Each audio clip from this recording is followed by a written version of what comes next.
Hello muli sa ating lahat at ito nga po mga kaibigan ay tayo ngayon ay naririto sa tabing dagat. At ganito nga naman kami manghuli or manguha ng mga halaan. Kaya nga ako bilang isang OFW, ako hindi naniniwala guys na magugutom ka dito sa ibang bansa o dito lalong-lalo na sa UAE. Basta marunong ka lang na dumiskarte, masipag ka, hindi ka magugutom dito dahil ang laman dagat dito sa UAE ay napakayaman. Kaya kapag wala kang trabaho or kung gusto mo rin naman na malibre ang iyong ulam, pumunta ka lang sa tabing dagat at ganito makakakuha ka na ng libreng pang ulam. So ayan guys, ganito lang kami manghuli ng manguha ng halaan. Napakadali lang po. Medyo mainit lang ngayon pero kung ikaw ay talagang gustong makalibre, punta ka lang sa tabing dagat. Kaya ito guys, ganito lang kami manghuli. Sa mga batuhan, sa ilalim ng bato na yan ay napakarami ng halaan. Kaya libre na naman ang ating pangulam. Actually ay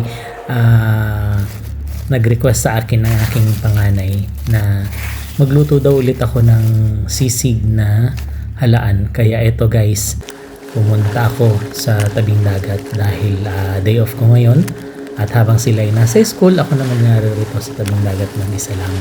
At ako ay kumuha na talaga ng halaan. At para sa kanyang request ay aking lulutuin dahil yun ang kanyang paborito. So ayun guys, basta lagi kong sasabihin sa inyo, masipag ka lang at marunong kang dumiskarte, hindi ka magugutom. Nasaan ka man. Basta laging marunong kang dumiskarte. So yun lang guys, maraming salamat sa inyong panonood at hanggang sa muli ay paalam.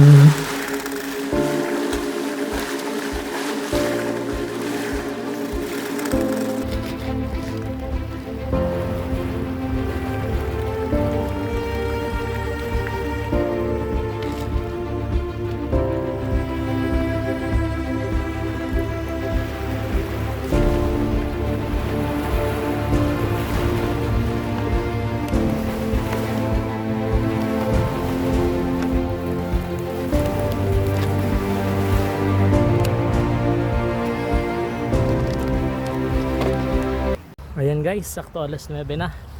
Masyadong init na. So, okay na. Marami na naman tayong nakuhang shell. At atin na itong luluto mamaya. As by request ng aking panganay na si John. So, gagawin natin itong sisig. So, watch out guys. Thank you for watching.